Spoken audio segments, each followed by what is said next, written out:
You're a SaaS founder, you've built something solid, but growth still feels harder than it should. Most SaaS companies don't fail because of bad tech. They fail because they've never become a must-have to the right customer. This podcast is here to change that. I'm Ton Dobbe, and this is the Remarkable SaaS Podcast. Every week I talk to founders in the trenches, facing friction, making bold moves, and building companies that last.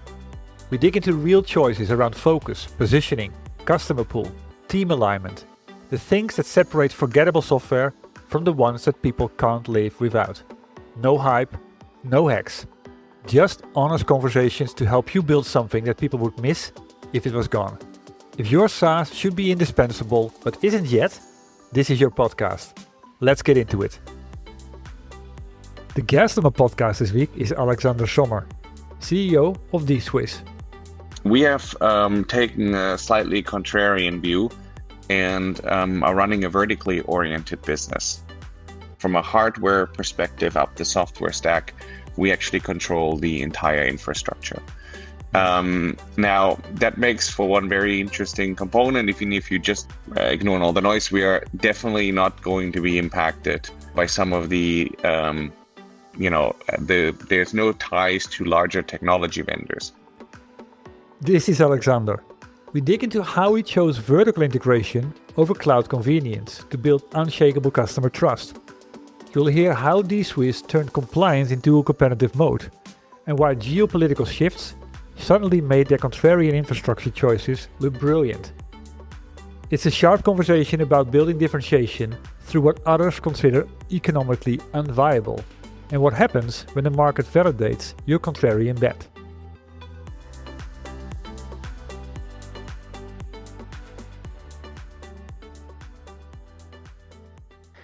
Well, hi, Alexander. Thank you for making the time available today and being the guest on the podcast. Hi, Tone. Thank you very much for having me here and allowing me to share my story. Yeah, exactly. Yeah, it's I was introduced to you by someone on LinkedIn. Recommended I had a look at what your company DSwiss is doing, and it inspired me also because of its history and like we discussed a little bit before. A lot of times I have the founders on the call, and now I've got someone that took over from a founder and taking the company to its next stage. So that's something that I always like to discuss, and because new insights come out. Mm-hmm. Before we start talking about the company, a little bit about you. What gives you energy what drives you as an entrepreneur? What drives me? I think in general, I mean, I've discovered sort of about a decade and a half ago that I have a real passion for building, whether it's building teams, companies, offices, departments. And either way, it's something about creating and achieving measurable outcomes. And I think these measurable, tangible outcomes that you can achieve is often something that, specifically in an entrepreneurial setting, is a thing that you can really see and feel. I think as I matured or grew older, however way you want to see it, I think the people aspect came and joined the story. We start to view life a little bit differently. And, one of the things that now moves me more is how can I make an impact to the world around me, to the people that I work with, the societies that I operate in. And I think everybody has a set of traits that they're equipped with. And I think mine fit well into the world of building and running businesses. And that's my way of making an impact. Exactly. Funny that you say it's like a decade ago I started to realize, because you have to grow into that. I mean, I realized the same thing for myself. Things that you've always never really thought about, suddenly it starts to click, like this is what I get energy from. Yes, it's like there's these moments when you take a step back and you realize, oh, look, this is really the stuff. If this is the sort of the red line that goes through all of the things that I really enjoy doing. And, I guess, how do I form that into sort of a career now in whatever way or form? Yeah. Well, I mean, the magic happens when you actually recognize it and then start to act on it, to make it, to amplify it almost. Yeah. So what I learned is that in September 23, you took over the helm of the company called DSwiss, headquartered in Zurich. Company exists for about 17 years. Just for us to summarize a little bit, like what DSwiss does, what is the big idea behind the business?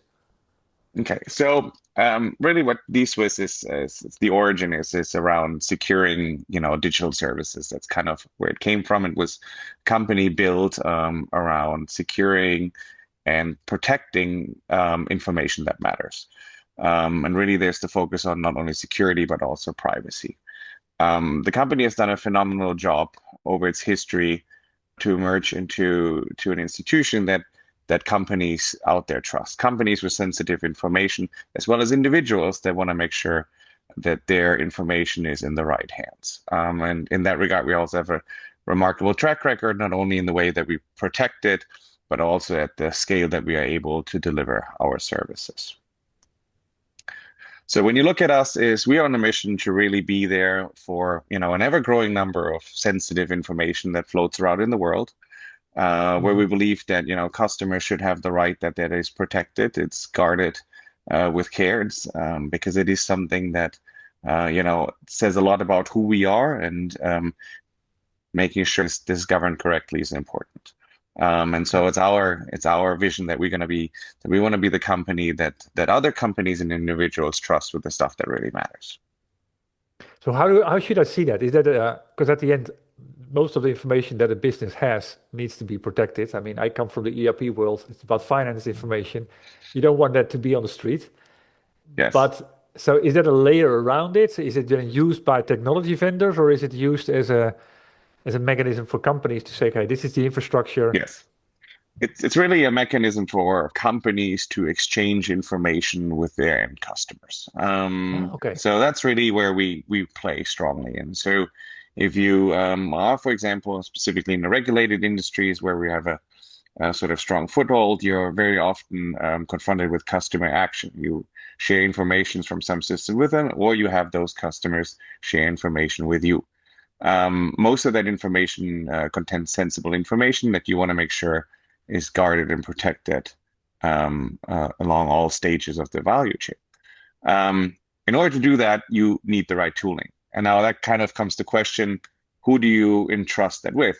Are these services that you, when you're big enough, build yourself?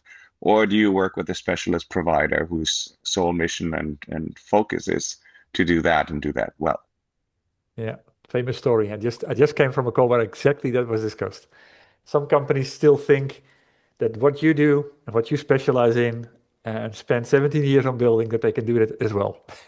Yes. And yeah, maybe some can. Question is whether you should do that. That's exactly the right question. Yeah, Most people can do everything, but not all of these things are very much sensible decisions. So yeah. It's about the core business of the company, right? Yeah. exactly. So when you took over the helm in 23 in September, hmm what became your game plan? I mean, you come in, you have your 90 days, you look at things, you also get things whispered in your ear about where the company should ideally go. What has become your own conclusion? So what was my game plan? I think my game plan first and foremost was to understand the ecosystem that I step into, right? I mean, if you have a mature company, you come in and you have one set of core assets, that's your employee, and then you have another set of core assets, which is your customer. So for me, that was very much about how do I make sure that I understand both worlds. Starting with the customers is, okay, where do they see our value proposition? Where do we come in? What wishes do they have for us? And then on the employee side is, okay, why, when did you join the company? And, why did you join? What do you like about working here? So I actually took extensive time also on the employee side to interview every single employee, get to know them, understand their story and motivation, to make sure that I understand what is really the heartbeat of this company, because that is something important to carry into the future, in different of how and where we want to shape the future. Yeah, exactly. I mean, I applaud for that because not all people that take over take that time, and they have their own beliefs about how things should work, and Yes. I've seen that clash as well. So what was something that you found that made the company different, and in this case unique, in terms of the value it could create to its customers? Well, there's two things. So first and foremost, it was a company where employees cared about one another, And I think that was one thing that was very important for me. So underlyingly, if employees care for one another, you have a very good chance that they will effectively collaborate with one another, that they will give their best, and ultimately create the right customer outcomes. So I'm very much a believer in a very strong culture, because I think that will bring best out of the people and ultimately drive the customer outcomes. When we look at it, is the employees all exerted a lot of care, right? We're in a business when it comes to securing and protecting information. Trust is the key thing that you have to build with your customers. Trust is something that you don't just drive through just pure innovation, but simply delivering on your promise day after day, month after month, year after year, right? And it's something very hard to gain and very quick to lose. And so in the business that we are in, one of the benefits of being a little bit older, or being in the business longer, is that we have earned that trust and kept that trust. And I think that's something that is very that is outstanding and that I wanted to keep. So the question is then, how do you take that and where do you want to refine and make sure that you maintain and remain with the stuff that is really the best and enhance it where it hasn't been in the past. Let me make a small interruption here. Alexander just made a remark that sets his approach apart from conventional SaaS thinking about customer relationships. He explained that trust isn't built through innovation alone, but by delivering on your promise day after day, month after month, year after year. What it means is that consistency beats cleverness when building lasting customer relationships. And this is what remarkable software companies master. They acknowledge they cannot please everyone. Then they focus on the essence. Lastly, they aim to be different, not better. Want to master these traits as well? Simply read my book. I've made the electronic version available for free. Just visit theremarkableeffect.com to grab your copy, and inspiration will spark within 10 minutes. Back to the interview.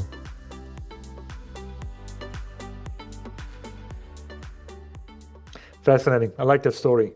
It reminds me, there's a number of things. I wrote this book, The Remarkable Effect, and you tick already a couple of boxes that where you have a particular perspective on.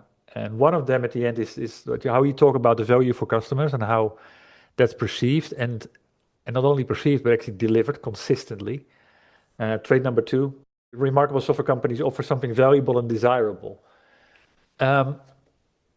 Doing that one time, a lot of companies can do that, but doing it consistently is a different thing.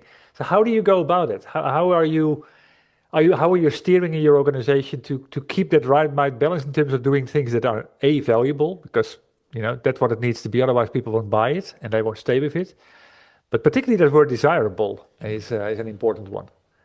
So that is also sticky. They keep coming back, not out of being locked in, but because they want to. So I think there's sort of two things. So from an innovative part is, desirable has also changed a little bit over time, right? I think one of the things that people value more today is the ease of doing business, right? The ability to do things has improved over time. And I think, if you just think as a consumer, mobile phones have given you easy access. So that sort of easiness is something that in some form or fashion, everybody really wants to see in the solutions that they consume. I think we do this now in two ways. We have very much set a focus on how do we make sure that the time to value that we're able to deliver to our customers happens at an increased speed, which is, speed is sometimes contrary to being reliable and consistent, because you have to find the right balance. I think that's a very sort of important element. The other element is maybe also an interesting one. The angle also has changed over the years. I think one thing that has really much sort of captured the hearts and minds of our business customers is compliance, unfortunately. So regulatory effects that impact businesses, that means they need to make sure that they have the ability to report, that they ensure certain measures are taking place, have become a necessary evil that businesses have to adhere to. So one of the things that we do is we make sure that from a compliance posture, we help them meet these requirements. in a very more easy fashion. So it's valuable to them and it's desirable because every company with ever increasing IT estates has to worry about where do I set my focus because you don't get more people, you don't get more budgets. So let's make sure we can abstract that. And then Exactly. lastly, the other desirable thing, and that's something to celebrate also is when there are certain times when workloads increase more than others, and nothing happens. That's actually the sign that you've done everything right. Because in those moments, you know that your customers didn't have to worry. Um, they're at peace as a peace of mind. And that's something that's actually very desirable, Yeah.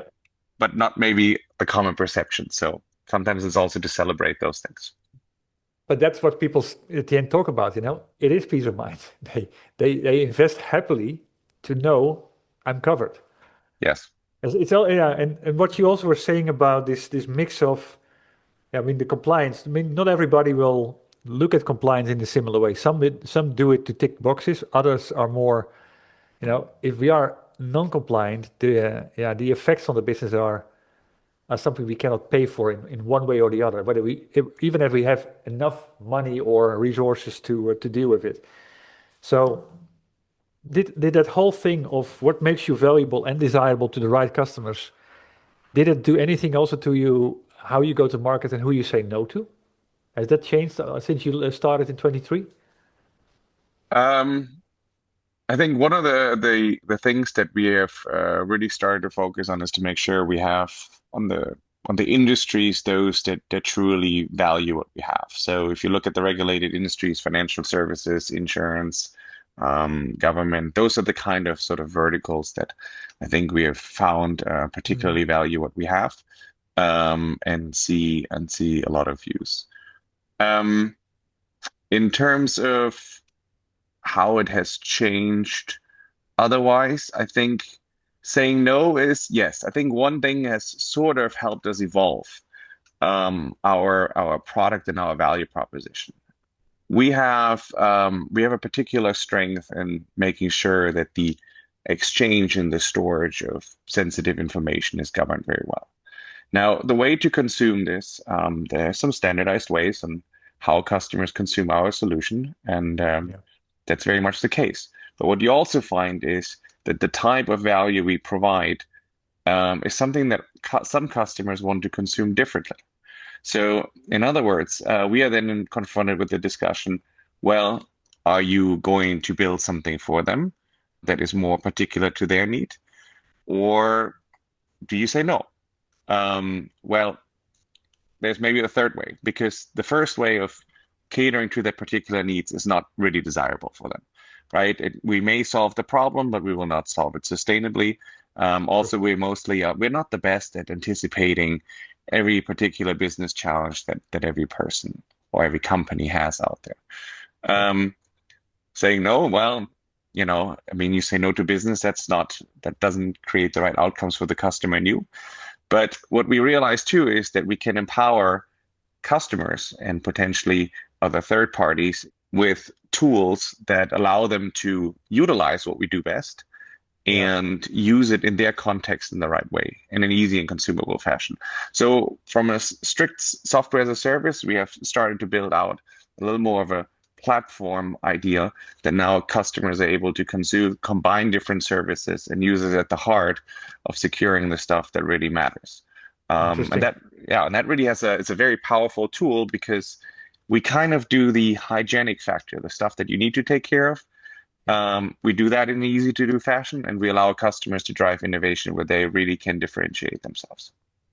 That's interesting. Well, which is, yeah. And on the one hand side, the saying no has sort of stretched itself, and you found a new way to address a particular need that you would normally say no to with offering your platform in a different way. Yeah, fascinating. I got a question about it later on. But every time I'm speaking to people that are in the security space or in the compliance space or in that type of arena, at the end, maybe of course I'm exaggerating, but the the way people often think about it, yeah, of course it needs to be compliant, and of course it needs to be secure. So what do you then do differently in order to, yeah, go beyond the noise about all the promises, maybe the false promises in the market, but everybody's saying, yeah, all the things that you also say. That's a very good question. I think I think maybe one interesting business model choice that we have made, and it's a little bit on how we are built up from a technology stack.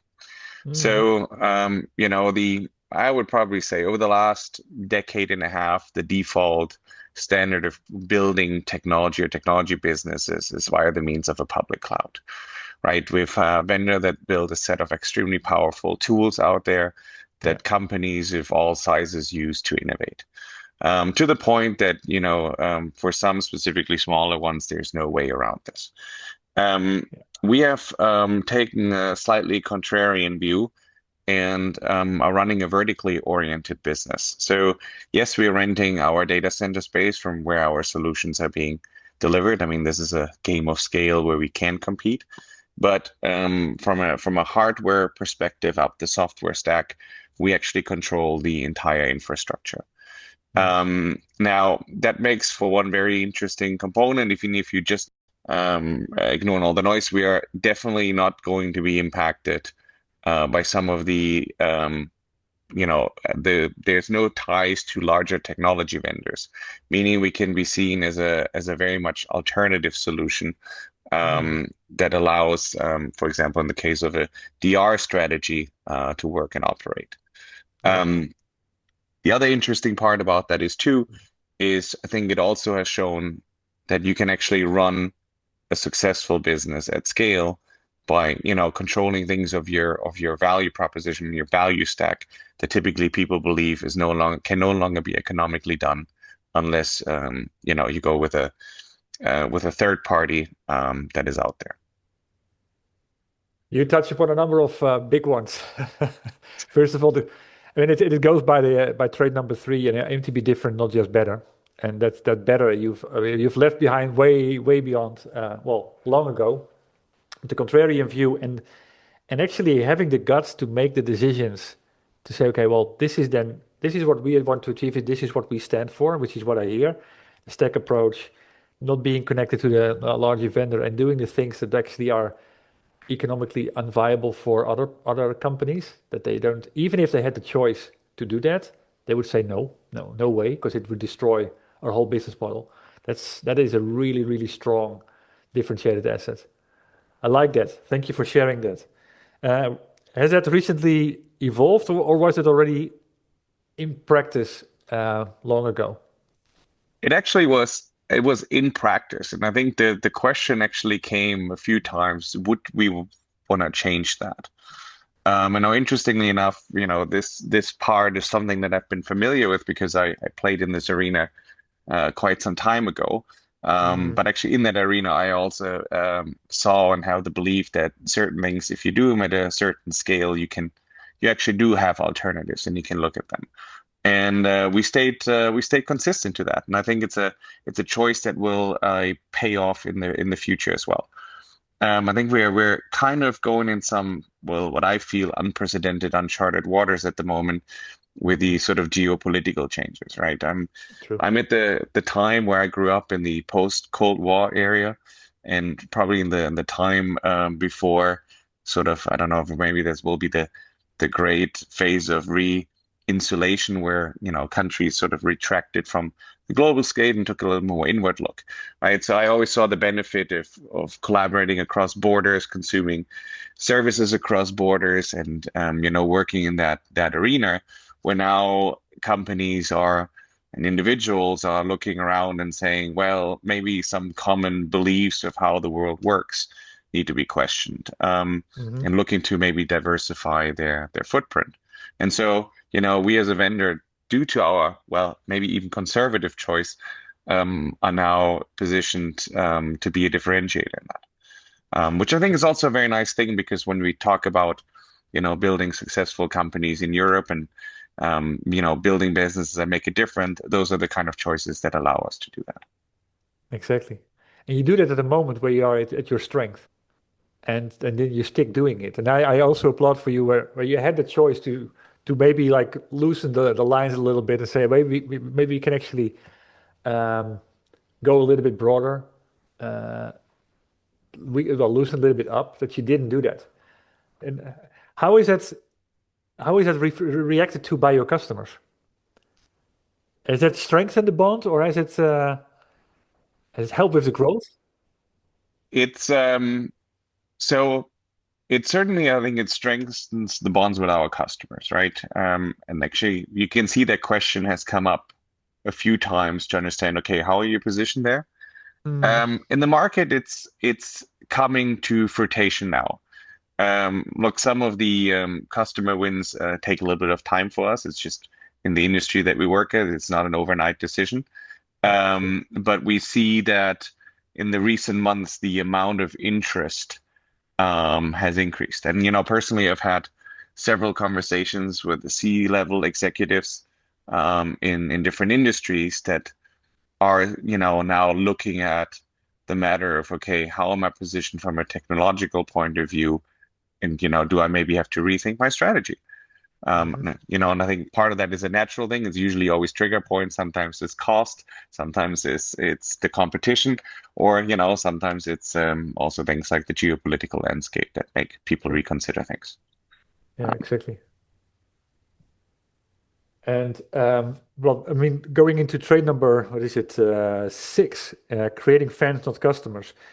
You said in the beginning that your whole value prop is actually underpinned with trust, and it takes a long time to create trust, and you also lose it fast. You know, it comes walking and it goes running, as they say. Um,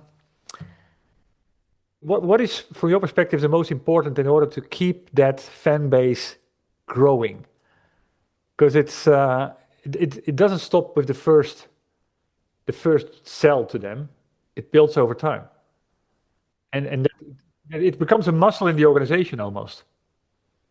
Yes. So I think there's two ways to grow fans. What does it come down to? I think inherently one of the things is if you depending on who where we sit in which organizations, um, our customers cherish that they don't get in trouble. It's maybe the Mhm. negative view. The other view is they become the heroes because they stand for stabilities, and everybody wants to be seen as the guy, that gets the job done, that takes care of stuff. So I think that is, you make people's lives easier, and you do so consistently, and they will love you for it, right? Yeah, So I think that is the one thing that creates fans. Now, I think the other part, and I think this is, I think, very important when it comes to growing companies, depending on who you address, having a fan is very, very powerful because most of these fans don't always work in the same company their entire sure. life. They will move on. Yeah, And so when they move on to the next one, they will come and think about you again. yeah, And, exactly. so one fan could be two customers, the first Spot one and on. one later. Yeah, So the power of pleasing those customers and the power of creating a fan base here, it's not even pleasing, is actually exceeding their expectation to make them raving fans of your service or your product is very much a key to successful growth. glad you say so. But the question, of course, is like everybody knows that. Um, but the question, of course, how do you operationalize that? Because you already said it's the product, but it's also how we communicate them in the sales process, how you set that bar there, Yes. then how you implement it, how you service them, how customer success goes in there. There's a whole number of things connected. Yes. I think that's a very interesting one. So this maybe is a kind of comes down to maybe one thing, and this sort of executional excellence, really. Yeah, I think a lot of people talk about strategy and the things that you should be focusing on or should yeah, be doing and also not doing.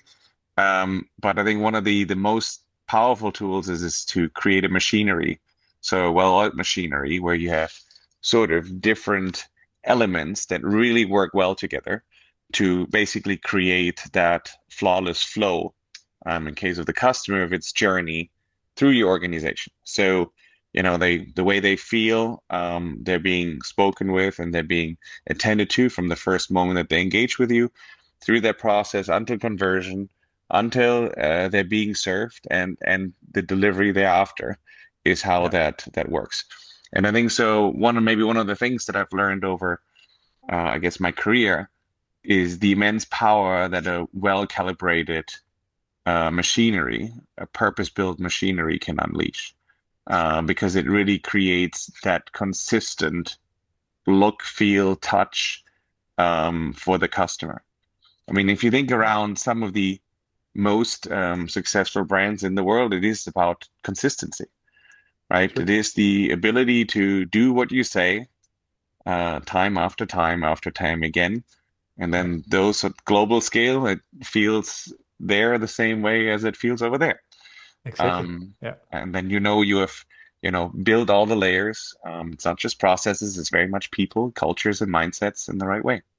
Exactly. It goes back to what you said earlier on around your assets, talking to all the customers and what they believe is the value that you uniquely deliver. But also, of course, you talk to all your people. And what you found there is how well they take care of each other and work with each other. So a lot of companies, of course, I mean, there's this ongoing thing around silos, and marketing is marketing and sales is sales.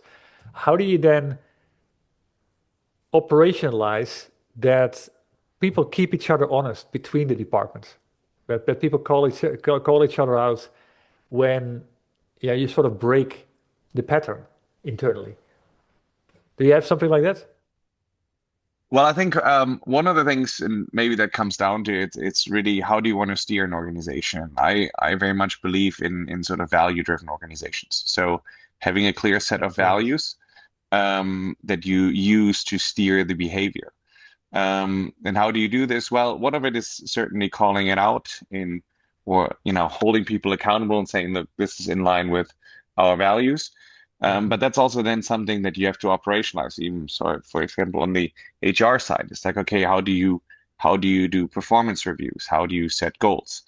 Right? Aside of maybe goal setting mechanisms like OKRs, it's about what mechanisms do you embody to achieve those, and Yeah. encouraging this and setting the incentives that adherence to those is, the path for not only company success, but also individual success within the company. Yeah. But a lot of companies do that and still end up with a mess. Um, well, they think they do it, but possibly the metrics are more internal than external. And I think what I hear you saying is that the customer and the customer, yeah, the value that you create for customers and for them to keep coming back and recommend you wherever they can is something that's driving everything. I mean, for my research, it was also the importance of understanding and delivering value to customers as a driver for business success. So you use that lens to make people connected, and this is your role in your particular field to accomplish. Is that correct? Yes, and I think you bring that back when it's about delighting customers, is creating Yeah, those moments, making sure you have a feedback mechanism so that yeah, it becomes rewarding for the employees, because that also is something that energizes employees. Going back to your first question, what yeah, energizes me is building something, creating an outcome, a yeah, positive outcome. So once you see that, that's a stimuli, and then what you end up is getting a very much a flywheel effect, because you have people that care about the work that they do, and you will see and feel that in the interactions. Their customers will feel that. They will reward you with the business, which allows you to create new opportunities for your employees, and so it continues. There was was just very recently at a trade show, and I was talking to various vendors out there about their solutions, and it was very interesting that after two interactions back to back, the first one was a company where employees just were as lackluster as they could have been. It didn't feel engaging at all. And actually later on showed that I had a follow-up call that no one ever attended. Where on the second company, you could feel that people were burning for the product, were fully engaged in what they were doing, and you even walked away with this as being a memorable event. And the first interaction that was set up was just as delightful as what you saw that day. Um, It makes such a difference. yes, Yeah, it's all going back to confidence. I think we used that word earlier on as well. The moment people have confidence about what they deliver and they can communicate it in the right way to the customers and the customer sees that and you can actually promise something and live up to that, no matter where you are in the company, it just strengthens everything. And it will, hmm like you say, it will come back because people on the outside of the four walls will talk about it to peers, and if they go to a different job, they'll come back to you as well. Now, looking at the time as well, I want to kind of hone in on one of the traits in my book that we shortly talked about before we started, which is selling the mastering of the art of selling the idea, not the product. And particularly in this case, for your type of product that you sell, which is something that is, it's not, I mean, if an outsider hears about it, it's not like the most excited thing on the world, right? So I agree. what have made you decide or learn that the way to get people to lean forward and say this is what we need is through story or through selling the idea, not the product. And can you give an example of that? Um, so I think from a company perspective here, we are filling an integral part. So if the story that it's about to the employees is like for Mhm. some, it's for the first time they're in a field like this, so it's a little bit maybe harder to understand, grasp, and relate to. But I think if you go into to show them that by being able to be part of this, we're able to really touch a lot of lives out there. So we serve thousands of businesses and millions of users. So being part of us allows us to positively touch all of these lives by taking sort of a worry away from them that some of the stuff that they have maybe in the wrong hands, Mhm. and it gives them the ability to sleep and trust. Yeah. And while this is not the far-reaching thing, it's one that is actually very powerful. Now we're also in a world that's ever changing. There's many threats out there, and having stuff protected is something very valuable. Now, Yeah. sometimes you also need to tell that through a story. Some customers sometimes come to you and say, "Look, there were a few things here. There was, either we were attacked, but thanks to you, our data remains safe, and we're very grateful for that." So that's something that you can then bring inside the company and say, like, "Hey, look, this is where we make it different. We have a very happy customer here," Exactly. and that makes it very tangible. Now, on the business side, there's a similar thing. It's humans are doing business with humans, and I think there's two elements to what we do. So the one thing is to yes, make your lives um, easier. I think safer is one thing, but we also make it easier. And I think that is something that gets people excited because we're all in a world full of complexity that we have to manage. And, I think more and more people are feeling overwhelmed with all the challenges they're facing, and we're able to abstract some of them. The other thing is that we do is, for businesses, look, we give you a solution that you can use to deliver innovation and secure solutions to your customers. Mhm. It's a way to make sure that you as a business are trusted by your end customers. It gives you longevity and protection because as much as you trust us, your customer trusts you. But we do it in a way that you can focus on the stuff that is fun, make the difference, and then obviously don't have to worry about the stuff that Yeah. is necessary, but not necessarily the most exciting. Great examples. And so many companies at the end can learn from that because so often the conversation just goes towards the features and how cool the latest AI features are. And that's sixth level deep security layer and so on, and all the details around that. But what the customers at the end buying is a feeling, an outcome, Peace of yeah, mind. a peace of mind. Exactly. In many cases, that is a different life, no frustrations. So the translation from that to that through stories, and particularly if you have customers that actually that you can quote, it brings everything alive.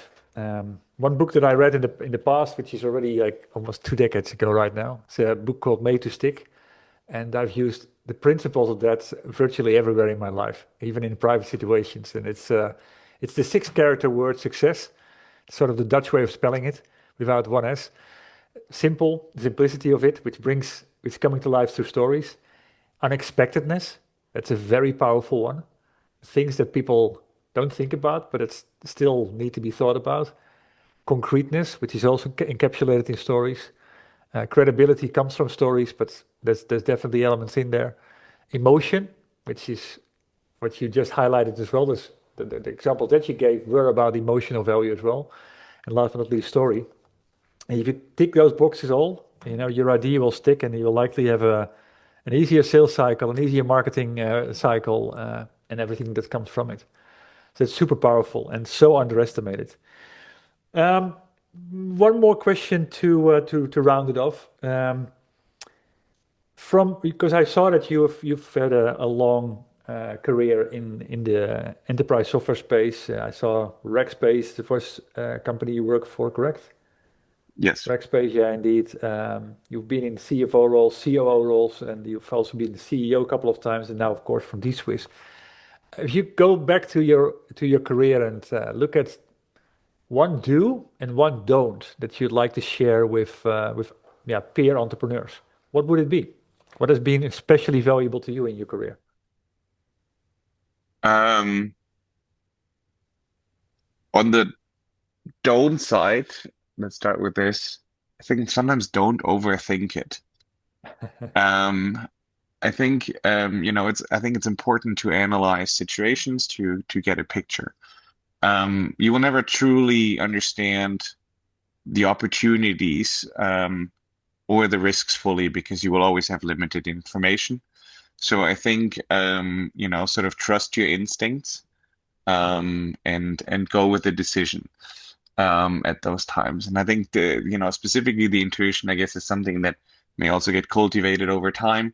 But I think it's a sometimes also underestimated tool you have in your arsenal in the world where everything is sort of data driven and analytics.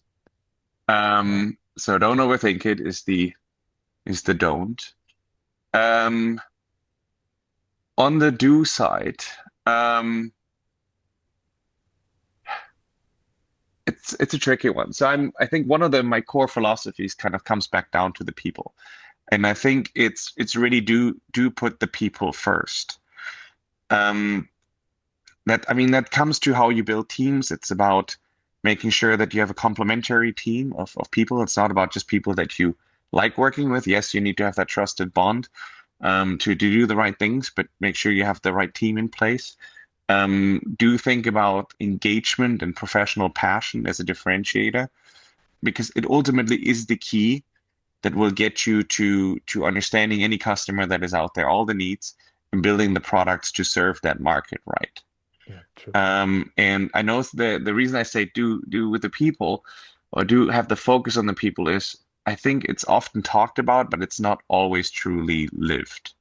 Yeah.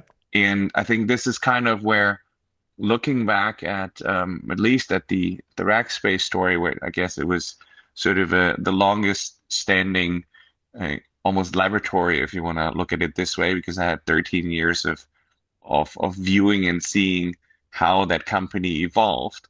But it was truly amazing to see that if you have a set of sort of like-minded oriented people, and we're talking 6,000 at the end, what that was able to accomplish. Strong. Yeah. Like-mindedness is a very strong element in there. Exactly. Because it's about the alignment at the end. It's the team part. So the people, of course, is a group of humans, but the moment it becomes a cohesive Unit, yes. unit that has the same passion that they stand for, which is in this case the customer value that needs to come out from various angles of what their specialisms are all about. Thanks for sharing that. Where can people go to find out more about DSwiss or to say hi to you? Well, dswiss.com. That's where you find us. Me on LinkedIn is the one profile that I've cultivated Yeah. over the years. And other than that, it's I think this is where I build personal connections. I reach out and we can talk. And I'm always interested in hearing interesting perspectives that people have, because sometimes exactly these sort of third-degree connections that take you out of your network comfort zone give you some of the most inspirational insights that you can find. Exactly. Yeah, I like that as well. That's starting those conversations based on insights that, yeah, going back to that word success, that are unexpected. Yeah, that's why they resonate because they're not, well, they come from a different perspective. They don't come to sell, they come to create value. That's how I think about it as well. Thank you very much. Thanks for Cool. sharing the story. Thank you, Tom. I appreciate you having me here. And that wraps up my conversation with Alexander Sommer, CEO of DSwiss. If you got value from this episode, please share it with other SaaS founders who need to hear this as well. And if you got 10 seconds, a quick rating or review on Apple Podcasts will help more people to find these conversations. Thank you for listening to the Remarkable SaaS podcast. If you want more insights like this, subscribe to my daily email, Espresso with Ton. It's a 2-minute shot of clarity for SaaS founders who want to create pull, not push. You can sign up, along with getting my book, at valueinspiration.com. See you in the next episode.